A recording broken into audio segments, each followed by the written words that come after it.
In 1979, Deputy Sheriff Val Johnson was on patrol in Minnesota when he suddenly encountered a UFO. This interaction left actual damage to his car and injuries to the police officer.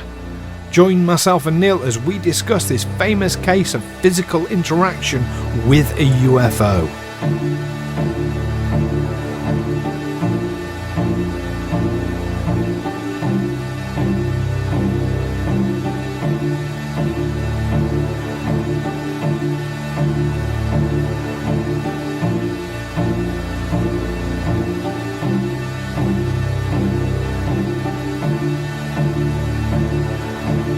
Aliens Explored is a weekly podcast exploring famous and obscure cases of UFO sightings, alien abductions and other strange events from both a believing and a skeptical perspective whilst keeping an open mind. I'm Stu Jackson, a professional actor and amateur ufologist with a particular interest in the crop circle phenomenon. I'll be debating that otherworldly visitations are real. The truth is out there. And I'm Neil Kelly. I'm a professional actor as well and used to work for the military as an intelligence analyst. I'll be arguing from a more doubtful point of view. I mean, it's all a bit far-fetched, isn't it?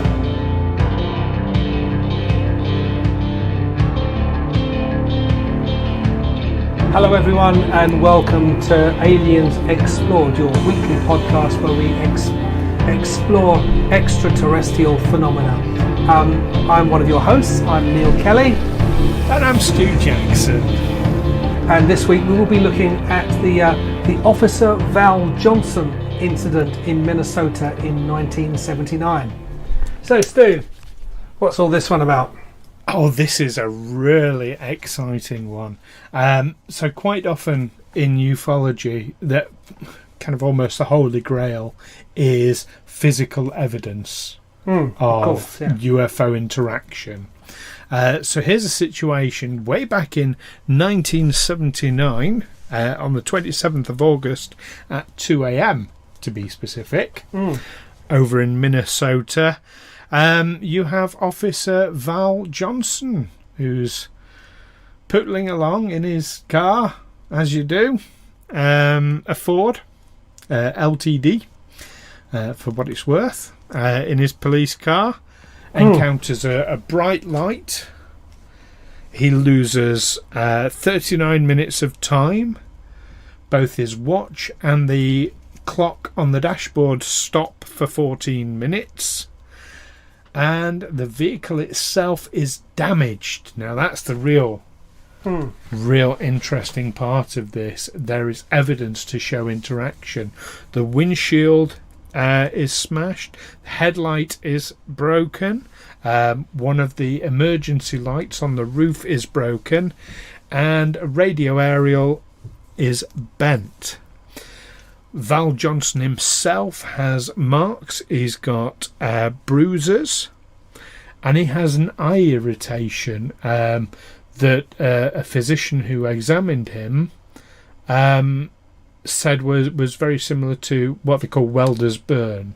So when you look at a welding light and it basically singes your iris, but it's basically a very, very bright light that burns your eyeball. Well, not only were he burned around the eyes, but yeah, his actual eyeballs were seared. As if he, obviously matched his story of seeing a very, very bright light. And the damage on the car. Now someone has examined the car.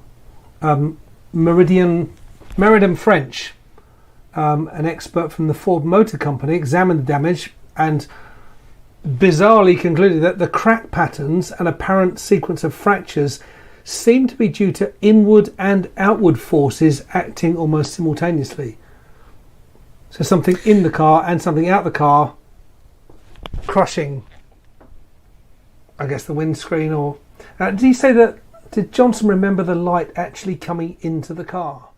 Yes, that's one report that I heard, that the light approached, that a beam of light came from this orb of light, and then the orb of light itself basically went inside the car. Now, Officer Johnson said that his first thought when he saw the light, he could see that it wasn't a vehicle. It wasn't a vehicle on the road. It was something just a bit above the road. His first thought was that it was an aircraft making an emergency landing, but which would cause, that would break your headlight and bend your aerial and knock the light off your roof. Definitely, but it would also leave a broken aircraft or a damaged aircraft somewhere nearby to be found, which wasn't evident. It would also do a damn sight more damage than a broken windshield. Well, no, if it's a light aircraft, it just kind of clips you with the undercarriage, I guess. I don't know. Okay. All right. But how would that break the headlight without damaging the bonnet? Yeah, I don't know. Okay. Now, he did say that the bright light itself was 8 to 12 inches in diameter. Yeah, so not a big craft off the ground. He didn't hit a full-size UFO unless extraterrestrials are a lot smaller than we generally assume them to be. So he was outside a place called Stephen, spelled like the man's name, Stephen, Minnesota, about 5 miles from there on Highway 5. Now he was unconscious for 39 minutes. He's worked out. But when he awoke, he realised his wristwatch and the vehicle's clock had stopped for 14 minutes. Presumably, they'd stopped and then started. They were just running they were running again, but 14 minutes slow. I'm just going to, I suppose, contradict a little bit here. The report that I've got says he was on Highway 220. Near Warren, Minnesota. Oh, right. So here we found a discrepancy already. We have found a discrepancy. Okay. Well, if any of the listeners know the area, is it that Highway 5 is an offshoot of 220 or something like that? Or are they the same road? I mean, you get that in Europe a lot, don't you, where a highway will have a national designation and an A route, but it will also be an E designation. It will be a European route. Yes. So you don't get that so much in Britain. No, but like you say, it does happen in Europe. So perhaps some of our American listeners might be able to clarify that for us. But yes, that is a discrepancy right there. Okay. Also, I mean, I think it was quite apparent to a lot of people when this story came out how similar it was to what happens in Close Encounters of the Third Kind, the movie where they're driving along and there's suddenly all these lights flying at them down the road. Yes. Buzzing them. So something very similar to that. Oh, actually, yeah. Well, on that particular subject, so you're going to find that because Close Encounters of the Third Kind was based on actual events that people have experienced. But then this happened afterwards. Yeah. Yes, but the fact that it had happened repeatedly beforehand isn't going to stop it from happening afterwards. If it's a phenomenon that's really happening, the fact of a movie coming out that depicts that same phenomena isn't going to change whether or not it happens. Sorry, just going back to where he actually was, according to UFO Insight, he was approximately 10 miles outside the town of Stephen on Marshall County Road 5. And as he approached the intersection with Minnesota State 220, he looked to check for traffic before continuing. As he did, he witnessed a very bright, brilliant light seemingly heading in his direction. So I'm trying to imagine what this looked like. So was he wasn't at a T-junction because he was still driving down the road when this thing hit, wasn't he? Yeah, I mean, the report I'm reading says that he was on a rural section of State Highway 220 near Warren, Minnesota. I mean, that sounds like it's the same place. We're just getting. We're getting hung up on the highway designations. A different description. Yeah. So, to give Johnson's own words, when he had a taped police interview, he said, "I noticed a very bright, brilliant light, 8 to 12 inches in diameter, 3 to 4 feet off the ground. The edges were very defined. So that's Johnson's own description there. He drove towards the light and he woke up in the ditch 39 minutes, well, half an hour, 39 minutes later with burns around his eyes there's damage to the car. There's a photo of his car where you can see the skid marks where brakes have obviously been applied, and then the car is kind of turned 90 degrees, so it's on the other side of the road. The front wheels are in a ditch just off the road, but most of the car is still on the highway. Yeah. On the other side of the road. That's an emergency stop right there. Yeah, which he claims he has no knowledge of, that something else applied the brakes for him. He'd lost consciousness by this time, but, who knows? I know that people can not remember doing things just before they lose consciousness. Yes, I was going to say, not remembering a thing doesn't mean to say he wasn't. He wasn't conscious, or that someone else did it. Yeah. Now he declined to undergo a polygraph test. I guess that's only mandatory if you're accused of murder or something like that. Not when you're just trying to explain damage to your car. Which presumably wasn't very expensive, apart from the fact that the car was taken out of service and is now the UFO car on display as a well, presumably it's earning its income in that way now, as a curiosity to be visited rather than as a working highway patrol car. I would have thought it was repaired and put back into service, and then when it was retired, it went into the museum. No, I think it's in the museum still with its broken windscreen and bent aerial and. Oh, it is to this day. But what I'm thinking is, at the time, I imagine it was repaired and put back into service, and then when it was time to, when it had done its service, when it was retired, I don't imagine it went straight into the museum. I don't know, I imagine it would be held as evidence of something for a while, wouldn't it? That we've got this wrecked police car and we need to examine it and find out what happened. And the officer's story is a bit unusual. I mean, initial reactions and suspicions were that the incident was ball lightning.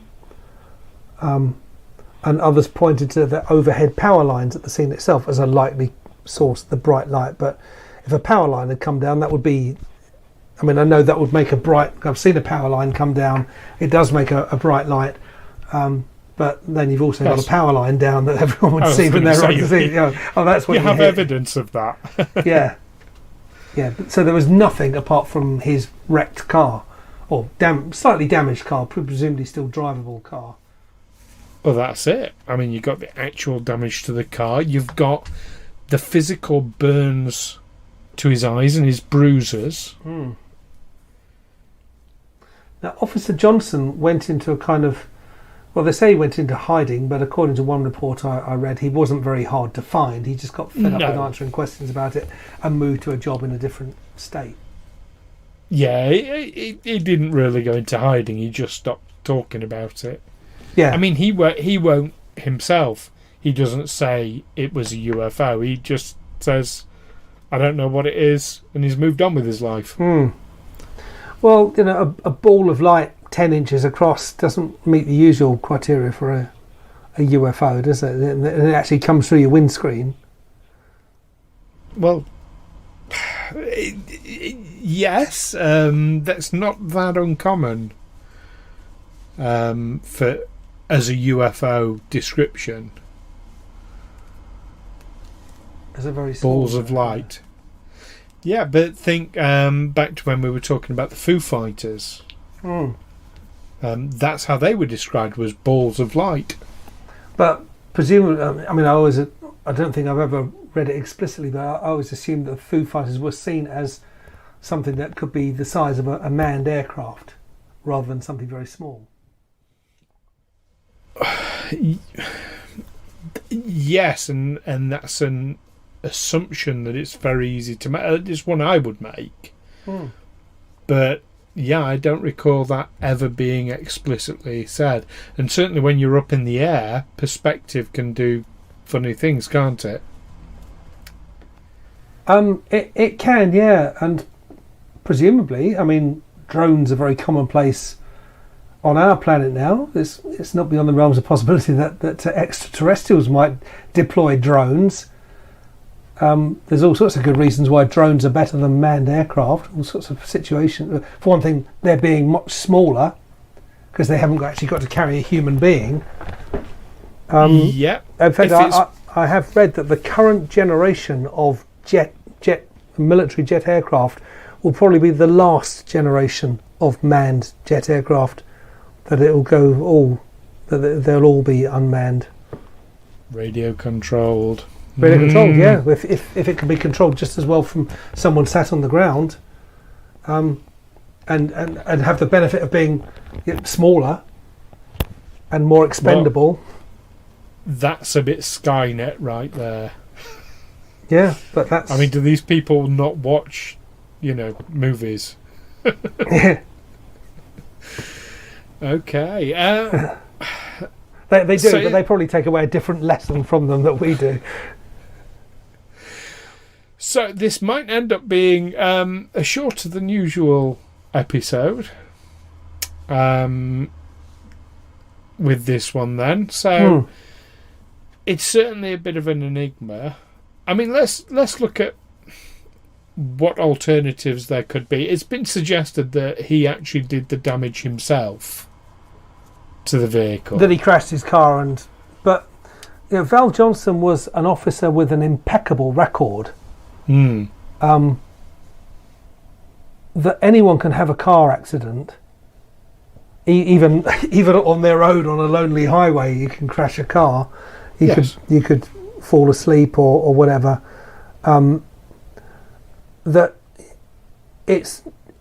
I think a police officer would recognise that it would not be in your interest to come out with an outlandish story that's going to be examined for its veracity by thousands of people all over the world. You're better off coming up with a very, very mundane explanation that will just be, one of those things. Well, we'll you need a new windscreen, a new light. We'll take that out your paycheck. Yeah, fair enough. Yeah. And then forget about it. Exactly. So it certainly gives an interesting story there. Also, if he damaged the car himself, I mean, let's say worst case scenario, yes, he did it for the attention, he damaged his car, he came up with his wild story. How did he injure his eyes? Yeah. And did he actually see the lights come into the car? Was it in his lap? And then he heard the glass breaking as he blacked out. It somehow came through the glass without breaking it, and then... I'm not 100% sure of that. What I gather is that basically this ball of light was there and he drove effectively into it. Now at this point, as I understand it, that's when he's got this loss of memory or he's blacked out or whatever happened for him not to be aware. Yeah, I mean there have been lots of stories, lots of descriptions of strange glowing orbs on lonely country roads. There's the Min lights of the Australian outback. Apparently, have been seen for decades. And of course, as we discussed with our listener Rudy's case, the Marfa lights of Texas. People have been witnessing a similar kind of thing. These glowing orbs chasing cars down the highway. Yes. So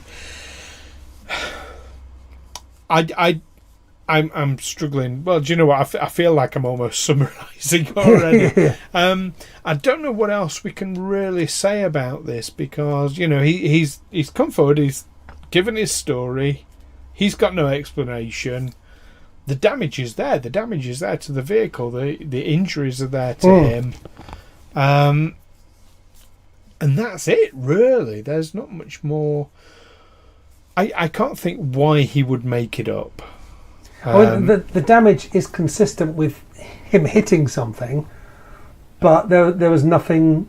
Obviously, they would have, for instance, hitting an animal. That would do that kind of damage. Your bonnet hits it, which breaks the light. It comes up onto the bonnet, smashes your breaks your windscreen and then goes over the roof, damaging your headlight and bending your aerial. That would. Okay. That would be, but then there'd be a dead animal, or maybe it was and there would be blood on the car. Yes, and didn't you say that the expert from Ford Motor Company determined that the pressure came equally from inside and outside at the same time? Yeah. That's a really weird bit. So, yeah, like I say, a bit of a shorter episode, but that's fine. So let's summarise then. So, Val Johnson, Neil, did he encounter a UFO? I don't think Val Johnson himself has never said that it was a UFO. No. It was a strange orb of light that he couldn't explain. That at first he thought it was a small aircraft coming into land and making an emergency landing on the highway, and then he blacked out and woke up 39 minutes later with his watch and the car's clock running 14 minutes slow, and some fairly mundane damage to his easily repairable damage done to his vehicle. But he was found by a colleague, wasn't he? He was still set, and he didn't just sort of get over it and drive away. He was found by a colleague, and had this physical injury that was very difficult to explain. He had this injury to his eyes, which thankfully wasn't permanent, but was consistent with being dazzled by a very bright light. I remember once I was at Lanzarote, and there's a restaurant there on top of a volcano, and it's kind of unnerving because you're kind of there, and they do this little demonstration. There's a bit where the guy he gets a water bottle and pours some water in a hole in the ground, and a few seconds later it shoots out as a great big geyser of steam, and then he shoves some loose sort of brush into a hole which catches fire, and you think, bloody hell. And then you're in this restaurant where the food is being cooked on the volcano. It's like a big sort of, I suppose, like a well, but about 10 feet in diameter with a grill over it. And I thought, well, can you look? I mean, you can approach it. The wall's only about 3 feet high. Can I actually look down into the volcano? And I sort of did, and then immediately realised it's going to burn my eyeballs out. I could actually feel the heat on my face. And thought, yeah. So I can imagine it's quite an alarming feeling. Your eyes being seared by heat. Yes. But yeah. So what do you reckon? Is he? He's encountered something. Is it otherworldly? It's certainly something we don't have an explanation for. Whether it's otherworldly, I don't know. It's something that seems to. And why does it only happen on lonely country roads? Or maybe it happens in other lonely places as well, but there's no one there to see it. But lonely roads, occasionally, it'll be a car on their own. Well, for my part, I'm quite unusually going to put forward a different theory here. I wonder if this was like plasma ball, which is a phenomenon that does happen. It's quite rare, but if this is a ball of plasma, this could have had effects. I mean, it will certainly cause the burns to his eyes.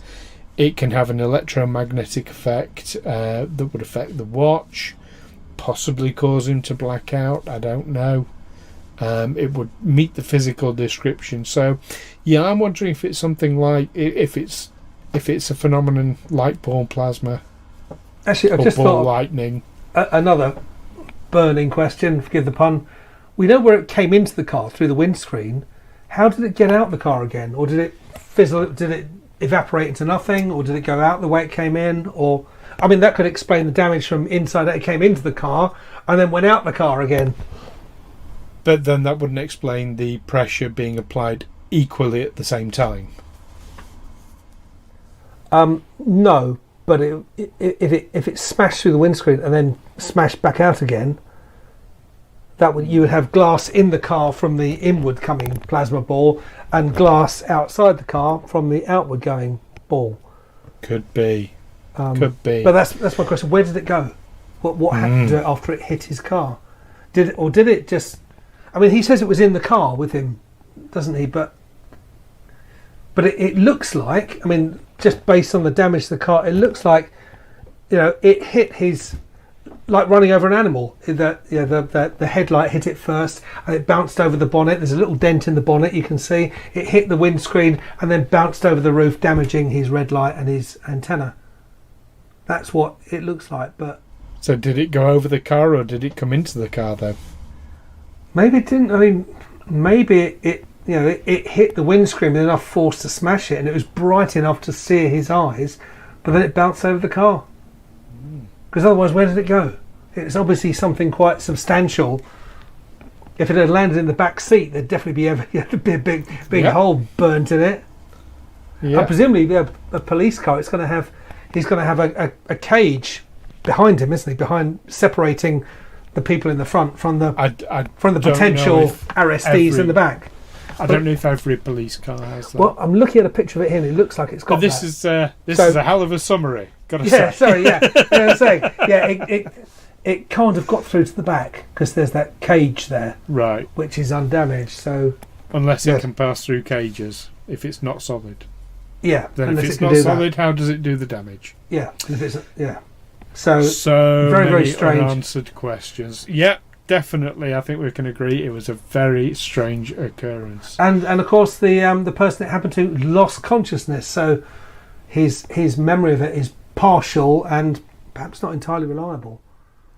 Indeed. But what do you think, listeners? Is Val Johnson a subject of physical interaction with the UFO, or is there a more earthly explanation, like the ball lightning or ball plasma? Or just the guy who crashed his car and was too embarrassed to fess up to it? Or indeed something really mundane like that. Do write in and let us know. And as a complete aside to this podcast, if you like listening to Neil and myself, we are actually members of a different podcast of a different kind, aren't we, Neil? Very, very, very different kind, yes.